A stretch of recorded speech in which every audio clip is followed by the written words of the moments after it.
Walking a path along the roots of Pikes Peak, you take a fork in the road to the Anselm Digital Pub. Inside is a raucous conversation on the arts, faith, and whether in Xanadu did Kubla Khan a stately pleasure dome decree. At a corner table by the fire are two people. One of them is telling himself that it's likely where Alf the sacred river ran, through caverns measureless to man, down to a sunless sea. And that's me, Matthew Mellema, and welcome to Believe to See, a podcast of the Anselm Society Arts Guild. Here at Believe to See, we explore the relationship between faith, art, and storytelling. Our goal is to help you connect the great story, the great stories, and our own stories in order to understand what it means to live with a Christian imagination. A damsel with a dulcimer, in a vision once I saw. It was an Abyssinian maid, and on her dulcimer she played, singing of Mount Abora. Could I revive within me her symphony and song, to such a deep delight 'twould win me, that with music loud and long, I would build that dome in air, that sunny dome, those caves of ice, and all who heard should see them there, and all should cry, beware, beware, his flashing eyes, his flowing hair, weave a circle round him thrice, and close your eyes with holy dread, for he on honey dew hath fed, and drunk the milk of paradise. So some of you may be wondering why I just read a passage from Samuel Taylor Coleridge's poem Kubla Khan. Well, a lot of reasons. One, I just think it's fascinating. This is the poem that Coleridge claimed was written in this dreamlike trance inspired by opium. Don't try this at home, kids. Fortunately, this dream was interrupted by a knock at the door, and after Coleridge dealt with the person at the door, the dream was gone and the poem remains unfinished. But that's really neither here nor there. The specific reason I'm reading it has to do with today's topic. You see, there's this line at the beginning with this enigmatic reference to a damsel with a dulcimer. This damsel is singing about a mythical mountain in Abyssinia, and her music is so beautiful that it leads the poet into this semi-ecstatic state. And now we're getting closer to the actual topic of today's episode, the hammered dulcimer. If all we knew about the dulcimer was this Coleridge reference, we'd at least have a decent grasp of the basics. For one thing, it's an ancient instrument with roots extending throughout the world. And to a Regency-era Englishman like Coleridge, it may have savored a bit of the mysterious and exotic. It's the sort of instrument that you can imagine being found in the court of Kubla Khan by someone singing of mythical Abyssinian mountains. Second, it's a beautiful instrument, the sort capable of inspiring the poet into a state of ecstasy and reverie. I'll be honest with you. For a long time, pretty much the only thing I knew about the dulcimer was this Kubla Khan reference. I was an English major, not a music major, so please go easy on me. But a little bit ago, I got this email from the Anselm Society's very own Terry Moon. She told me about this musician who had moved to Colorado Springs not too long ago. And what's more, this musician plays the hammered dulcimer. So this English major dove a little bit into the hammered dulcimer, and I will say I'm absolutely fascinated. Its extensive and varied history, the unusual way that it's played, and, well, just the fact that it sounds so gorgeous. If you'd like to see the hammered dulcimer in action, I highly recommend the YouTube channel of our guest, Joshua Messick. Welcome to Believe to See. Hey, thanks so much for this opportunity. All right. Well, welcome to Believe to See. We are so excited to have you. So let's start off just with the basics. Tell us a little bit about yourself. Well, hey, as already been stated, my name is Joshua Messick, and yes, I'm relatively new to Colorado Springs. I was actually born and raised in Houston, Texas, where I first heard the hammered dulcimer at about the age of 4 years old on a cassette tape. Yes, I'm old enough to know what a cassette tape is. And it was so beautiful. Just the sound of it, I told my mom that I promise I'm going to learn to play that by the time I'm 30. Well, I made true to that promise when I first physically saw the instrument in person at the age of 9. And I said, "What's that?" And all I saw was this quote unquote triangle at a music teacher's home. And she said, "Well, that's a hammered dulcimer." And I said, "Well, that's what I'm supposed to play. Of course, it's a trapezoid." So I just picked up the hammers and started playing Twinkle, Twinkle, Little Star. And here I am 31 years later, just turned 40.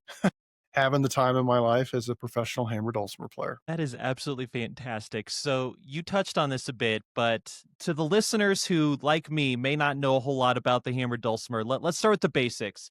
What is a hammered dulcimer? So the hammered dulcimer, I mean, the word dulcimer is Latin for sweet song or sweet sound. When you see literature before roughly the 1800s, circa thereabouts, and Oftentimes it will just use the word dulcimer. When that word is used, of course, in English, it's talking about the instrument that I play, which is a trapezoid, literally with bridges. I think of like the inside of a piano. Now, take the inside of a piano and make it into a trapezoid shape, put two little hammers or mallets in your hands, and play it similar to a marimba. It is literally one of the ancestors to the piano. In fact, in the lineage of the piano, I would say the hammered dulcimer is probably the most common or the most direct of descendants to the piano. Instruments have millions or probably millions of influences that go into them, but the hammered dulcimer is the most direct to the piano. So yeah, it's a beautiful percussion instrument with strings, and it's one of the rare instruments that actually is categorized as both a percussion instrument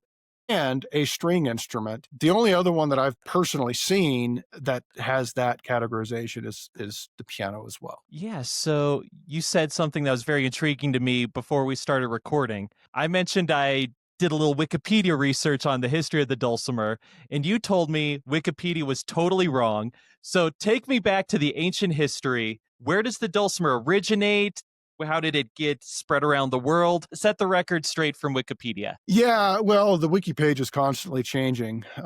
So maybe maybe I haven't looked at it in the last 5 minutes. Maybe it's all right now. I don't know. But the history of the hammered dulcimer is somewhat of a unknown mystery. And what we do know for certain, the variety that I play is a Western European version of a, here's the big word, trapezoidal chordophone. Now we just lost half of our audience with this jargon, but it's literally a 1400s, 1500s instrument that would have been Western European. Before that, in its organic roots, that's where a lot of mystery begins. And it depends on who you ask. It depends on which culture you're in. It depends on your method of confirming history. A lot of this would have been most likely Persian or modern day Iran, where this instrument would have been originally invented. And somewhere along the trade route through northern Africa, it found its way into Europe. The version I play, the hammered dulcimer, would have been Western European, and then other varieties as you go farther east throughout Europe would have sprung up. But they're very, very different instruments. And one of the big mistakes is trying to lump them all together. For instance, the cymbalum would be an Eastern European version. And it's kind of like trying to say that an oboe and a clarinet are the same exact instrument when, well, they may look kind of the same and they may be played more or less the same, but they're totally different. So the version I play, Western European, would have come over to the United States during the founding of Jamestown. There's record on a captain's log that it was brought over. So it would have been a colonial American instrument. And then as the colonies progressed and more modern technologies were brought over or were built here and things were invented and discovered, the hammer dulcimer sort of would have been fallen out of fashion in colonial America. And as that happened, we started settling farther west and we hit this natural barrier of the Appalachian Mountains or the Blue Ridge Mountains, where I lived for about 7 or 8 years. And the hammer dulcimer could actually be transported or built in the mountains, whereas transporting or building a piano would be much more difficult. So it became known as a mountain instrument in the United States and in other parts of the world as well. But in the United States, it's definitely thought of as a mountain instrument. And in the Blue Ridge area, there was a lot of immigrants from Northern Ireland and Scotland. They would have discovered the hammer dulcimer after they immigrated. So it's not really a Irish, or Scot instrument that you're going to see on the Isles, but definitely it is an American Celtic instrument. And they would have definitely loved playing their Celtic music. So in American traditions, we think of it as Celtic. Yeah, so I definitely want to ask you more about the dulcimer in America. But first, let's take another step back through history. So I opened with that Kubla Khan poem from Samuel Taylor Sure. Coleridge. So in the mind of when would that have Coleridge, been who's written? living in the early 1800s, this Englishman, maybe he's English. read a smattering of books about like the Far East. Would you say an instrument that he has in mind would be a dulcimer that's in any way similar to the way you understand it? Or would you be like, maybe it's the same word, but they're pretty much different instruments? Yeah, I'm not sure. I've not heard that poem. I'm surprised I haven't heard it. So everything here is I'm going out on a limb here. So if there's a historian or somebody that can correct me, please do so. I'm open to that. But 1800s So there's another instrument that Appalachian culture in the United States invented. It is literally an American instrument. It is known as the mountain dulcimer. And it's unknown why that instrument um, assumed or stole the name. Being a hammer dulcimer player, I'll say stole the name of my instrument, but they're two totally different instruments. It's kind of like you and I inventing an instrument today and calling it a guitar. So nobody knows why it's called a dulcimer. In fact, there's a famous book that was a New York Times bestseller called Wayfaring Strangers, written by Doug Orr and Fiona Ritchie as co-author. One time I asked Doug, I said, Doug, is there any knowledge? This book is about the history of musical instruments in America. I should have said that, Wayfaring Strangers. And I said, is there any knowledge of why the mountain dulcimer stole the name of the hammer dulcimer? And he says, no, we don't know why that happened. So that instrument would have been around the 1800s. But if he was an Englishman, I would say it's likely he was thinking of the hammer dulcimer. And if he's thinking of, is this like Persian kind of mysticism that he's writing through Kublai Khan? Yeah, he was so the way the story is passed down is Coleridge was taking some opium, reading about Xanadu, sort of this mystical, sort of exotic place in the Far East, and then he wakes up and writes this poem in this like opium trance. It's So more, it'd be like yeah, based on a smattering of Orientalism by somebody who knows a little bit. I'd say it's more likely that he was actually referring to a santur. And in his English roots, he saw that instrument being played in Western Europe, which is not a santur. Like I've already stated, it's a similar instrument, but it's not identical. And if he didn't know the nuances of the instrument, he would have just said the word dulcimer in English, but probably santur, Cantoor, or santur, Cantur, which are also two different instruments. But anyway, now we're getting into the real jargon that nobody cares about. And also, damsel with the dulcimer sounds way better than damsel with the centaur. I mean, It does. there's that as well. But I am so fascinated by this American strain of the dulcimer because, again, for me, just sort of some ignorant dude, going through my life, if I were to think dulcimer, I think I would have instantly thought of something like kind of medieval, sort of that sort of thing. But if I'm pressed, I think I would have gone Celtic. And that makes a whole lot of sense because a lot of, based on my understanding, is a lot of Appalachian music has its roots in sort of the Celtic music. Yes. So is that the tradition that sort of you got involved in? Oh, along with that, first hearing it as a boy, that sort of American Appalachia through Celtic dulcimer. No, actually. I mean, I think that's a great summary that you just stated. I think that's accurate, and it is medieval. If you go to any kind of Renaissance fairs, you'll see the hammer dulcimer playing English tunes. Actually, I just got back from South Korea a couple weeks ago to play at a cultural arts festival. The government of South Korea invited me to play, and they asked me to play traditional hammer dulcimer music in addition to some of my own originals. And I thought, well, we don't really know what traditional hammer dulcimer music would have been, but what I do know is for certain that songs such as Greensleeves and Scarborough Fair would have been played on this instrument. So those are two pieces that I played. And then I also played some originals that definitely draw some from some Celtic inspiration. But I don't know if I'm a traditionalist at all, really, with what I do. Part of what appeals to me with the hammer dulcimer is that this is an instrument that I can innovate with. The fact that there isn't a large library of music, there's not a, school of this is the correct way to play the hammer dulcimer methods that are definitely presented, like the Suzuki method or, different piano methods, et cetera, et cetera.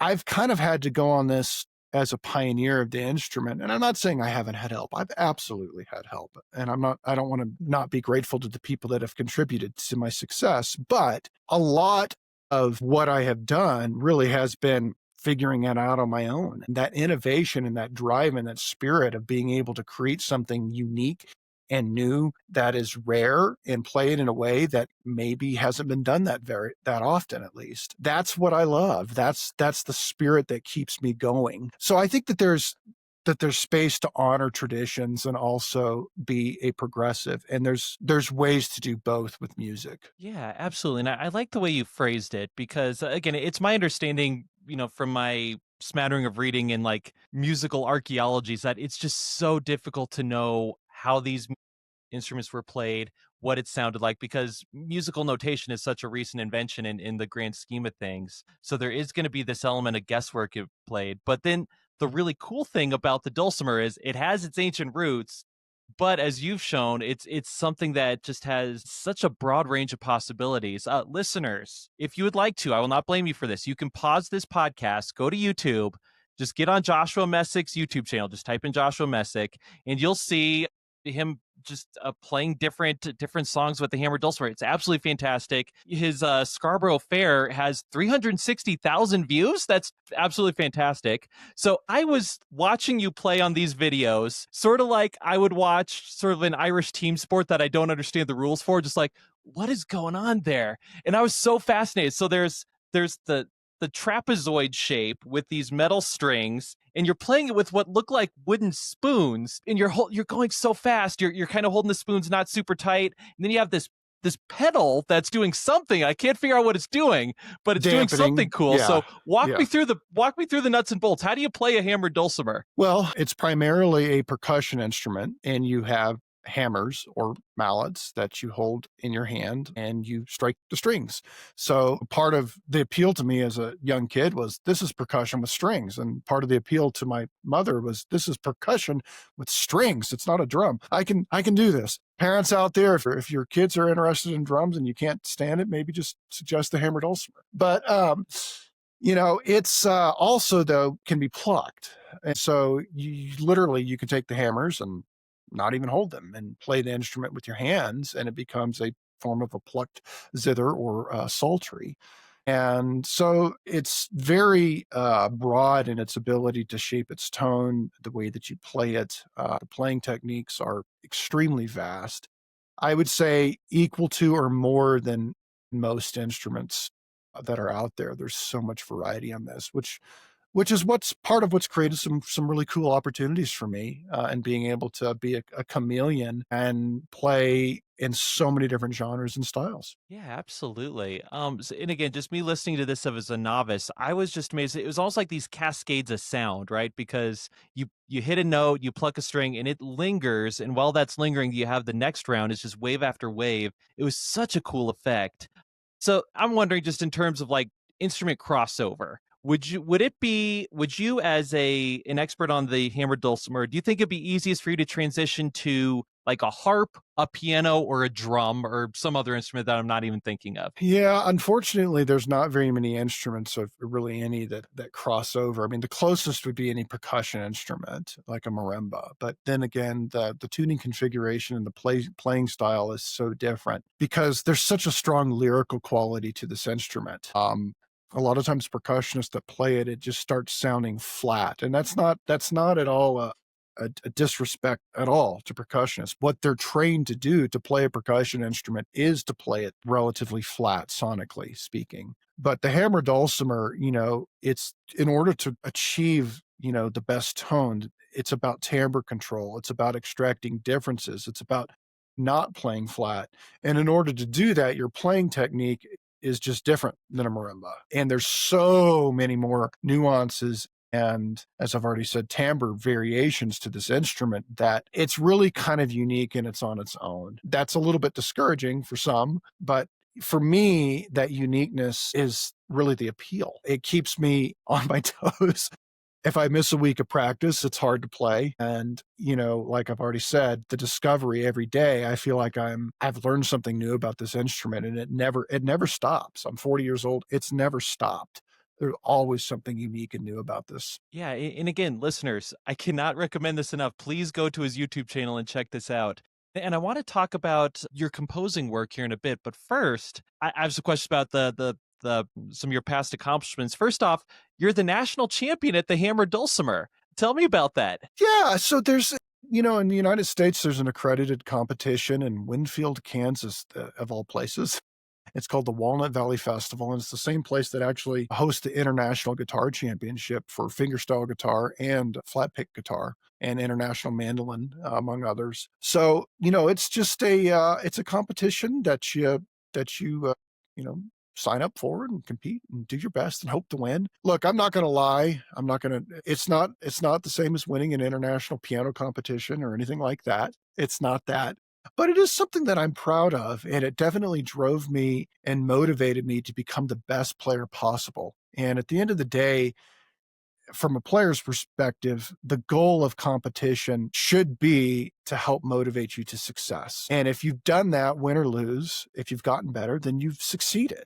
And really, I would say the national championship was just the first step for me. And then after that, I needed more stuff to keep me motivated. I needed new things to keep me hungry, to keep me honest. Really, it didn't end with the national championship in any way. That was just the beginning. Yeah, so let's talk about some other accomplishments that I saw that I just think are fascinating. So you've been playing for different soundtracks, especially like video games and movies. So I saw especially you played for the soundtrack of a video game, God of War Ragnarok, which is a video game that's based on like the Vikings. So you're like a Viking warrior, you're doing battle.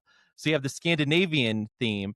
And then you also played for the soundtrack for Mary and the Witch's Flower, which is a Japanese anime film. So, first of all, Scandinavian video game, Japanese anime film. That shows the versatility of the instrument. But what's the process like for playing for a soundtrack in particular? Let's talk about both of those if we have time. So they were just two totally different projects. So God of War Ragnarok was actually composed by Bear McCreary, who you may know for his work on Rings of Power, Outlander, which I've never seen. Actually, I've never seen any of them. Don't tell him that. Bear, please don't be offended. He would think it's funny. But believe it or not, I've never even played God of War Ragnarok. But, that process was very different because that was actually recorded in my home studio where I'm sitting right now. And that process was kind of a quasi sort of tryout at the beginning, to where they sent me this long session. And sometimes it was like, play this literally on the page. And then other times it had a word where it would say, play something spooky or spidery sounding phrases. And other times it would say, play in sync with, the nickel harpa. And so it's just like kind of testing the sense I had. This was never directly communicated, but the sense that I had was it was sort of testing, what are his strengths? Does he need something written, or is he better improvising over a theme? And I think that as it progressed, a lot of times what I would get would basically be a sheet of music with some background tracks that I had to record over. And Sam Ewing, who I actually worked with as kind of my communicator, he was also a very skilled composer on the project as well. And it pretty much got to the point where Sam would just send me something and say, Josh, we trust you, do your thing. We're just sending you notes, but you interpret what those notes mean and add the charm, the character, all those things that our digital libraries and samples and virtual instruments, all those things that can't do, humanize this in a way. So a lot of that was just me guessing, and keeping in mind this whole time I had no idea what the soundtrack was, because there was a non-disclosure agreement. They could not tell me, even though they wanted to. So I guessed it was God of War Ragnarok. I guessed, and I was right, but I didn't know. So I was really just having to listen and trust my instincts about what to do. And the in-game music, from people that I know, there's a lot of hammer dulcimer in the in-game music. And a lot of that depends on what action you take may trigger, the sound of the dulcimer. The actual soundtrack that was condensed to 2 hours, I don't know how long the official soundtrack, like the in-game, is. I'm guessing it's probably 8 or 12 hours long. That's a guess. But they had to condense all that to 2 hours. And there's not as much of the dulcimer on the actual sound track that was released, but it was a huge honor, and it actually ended up winning a BAFTA award and was nominated for a Grammy. And I was only I think I was one of 9 instrumentalists that were credited on that. So my name's actually in the in-game credit, and it's the first project I've ever been credited that was Grammy nominated and BAFTA winning. So it was a huge honor. No, absolutely. And I'm like, I do not play God of War either, but I oftentimes will listen to video game soundtracks while I'm writing. I legitimately love the God of War soundtracks. It's absolutely fantastic. And I think it's so cool that they're using the hammer dulcimer in the gameplay when you do specific actions. Because, anyone who's played, video game in any sort of context knows that's some of the most important stuff, setting the mood when the gamer's taking action. So that is so cool. Now let's switch gears to the movie then. Yeah. Yeah, tell me about the process for Mary and the Witch's Flower. So do you know of Studio Ghibli? Yes. Yes. So Mary and the Witch's Flower, there was a time when Miyazaki said, I'm done. I'm done with Studio Ghibli, and he closed it. And he actually closed it twice. And the second time that he closed it, he said, this is it. This is my understanding. If there's anything was lost in translation, then feel free to correct me. Seriously. But, the artists, everybody but Miyazaki said, I'm not done. I'm not done. You can be done, but we're not done. And we want to keep this legacy going. So they restructured the same, I think it was 400 or 500 artists, and restructured it as Studio Ponok. So, and literally their motto or their was to continue the heritage, the legacy of Studio Ghibli. And it was kind of interesting. They actually flew me to Tokyo for this soundtrack, and I would get 2 business cards from people that I would meet. One would say Studio Ghibli, and the other one would say Studio Ponok. And so for all intents and purposes, I really do think of this as a Studio Ghibli film, even though it's branded as Studio Ponok. And Studio Ponok today, now that Ghibli decided to reopen again, I don't know how they see themselves. I know that they're still making awesome films and it's still in the Ghibli style. So it's kind of an interesting relationship right there. But this was the first film, Mary and the Witch's Flower, that the Studio Ponok brand made. And actually, the director of When Marnie Was There directed it. He also did The Secret World of Arrietty, which was, I believe at the time, one of the best selling box office successes for any of the Studio Ghibli films. His name was Hiromasa Yonebayashi. And he also won an Academy Award for his work on When Marnie Was There. One of 2 Japanese animation studio Ghibli artists or directors, one of 2 to actually be nominated for an Academy Award, the other one being Miyazaki. So it was just like this huge honor. I was just like, wow, I can't believe this is actually happening. So they actually flew me to Tokyo to record. And it was very different because I did have the sheet music. I didn't know what it was. I was able to actually see the film while I was recording.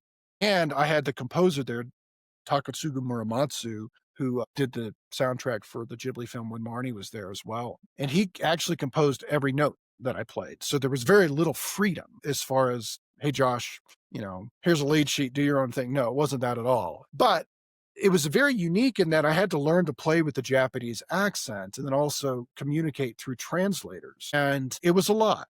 And they knew that. And they were very, very, very, very kind to me, very respectful to me, and actually went out of their way to show their appreciation multiple times. One of those was they flew me to Hollywood for the American release, actually, and they had me play a special set before the showing of the film, and then actually took me out to dinner with the producer and the director of the film afterwards. And I got to play at the Chinese theater there in Hollywood, which was a lot of fun. So yeah, it was a huge honor, but 2 very different approaches. And part of that reflects the difference between an American, composer, somewhat, not exclusively, but somewhat an American composer and a Japanese composer. The approaches, and I'm speaking broadly, I really am, because every person is very different, but broadly speaking, the Americans love improvisation. In a Japanese culture, at least historically, their music is honoring, the intent of the composer, that the best way to do it is to play it as the composer intended. And we do that in America too. But I've just noticed, being an American in my international settings, I'll look at a sheet of music and I'll be like, yeah, I want to do it this way. And some cultures would say, what? How? Why would you do that? That's disrespectful. I'm like, no, it's not. This is just my interpretation of it. So, I got to do that on God of War. I didn't get to do that on Mary and the Witch's Flower. Yeah, and that's a good segue into your upcoming concert that you'll be doing at Holy Trinity Anglican Church here in Colorado Springs. Again, listeners, if you hear this, you may just have enough time to get the tickets and go November 30th. So walk me through the process of what you'll be doing for a concert like this. And also, there's the element here of how your faith plays into it as well, because, we at Anselm are so happy that you're here, that you've already sort of gotten connected into our orbit. So when you're at an event like this, how do you go about putting together the concert, and what element does your faith play into all of that? Well, I know we've been talking about me as a composer, as a hammer dulcimer player. And I am, of course. But really, I see myself as a composer first that just happens to find his voice through the hammer dulcimer. And, when you create something new, something beautiful, your relationship with your creator, I think, is 100% part of that process. And I think trying to verbalize exactly how all of that works is interesting. But then again, I think it's also a mystery. And I think part of that mystery is by design. I think that, for me at least, music is prayer without words. And it is the closest, when I play, from a heart of humility and from a heart of love. it's the closest that I feel to God. I can feel his presence. Not always. I'm not going to lie. It's not every single time, but there are moments when I can literally feel his presence through me. And, the preparation for a concert is am I prepared to speak love through my music? And, when I was in South Korea, like I said, I just got back, there's, such an honor to be one of 4 soloists there. And somebody asked me, how did you feel that you played? And I gave him the honest answer. And I said, you know what? I feel like I played through a heart of love. I feel like I did that. And I feel like that was what I was supposed to do. And, it's interesting. We get so caught up in wanting to play the right notes, which, hey, a mistake is distracting. But the reality is mistakes or the absence of mistakes is not the beauty. A mistake or the absence of a mistake does not define my job. I think when I am worshiping and in that place of spiritual connection with God, that is what changes people. That is what leaves a lasting impact on people's lives. And I don't have to get Christianese like I am right now. In fact, I usually don't unless I'm playing at a church or in a setting where it's expected that I may talk about my Christian faith. I think that, it is one of the most amazing things that we can do as musicians is to show that little window into heaven that there is, I don't know. I don't know if I can prove this, but, there are times when I feel like God in heaven is listening to the music that I play. And that's not me exclusively. I think that'd be a lot of musicians. But I do think it is one of those things that is absolutely beautiful and God loves. So, in a concert like a Christmas concert, a lot of the preparation is getting my heart in the right place, which, I'm a sinner saved by grace, and I have my moments of remembering just how much I need God's grace and need it every day. So, yeah. And then it's also on a not spiritual level, but on a practical level, there is the discipline of practice. There is the discipline of, preparing to play well, because that is expected.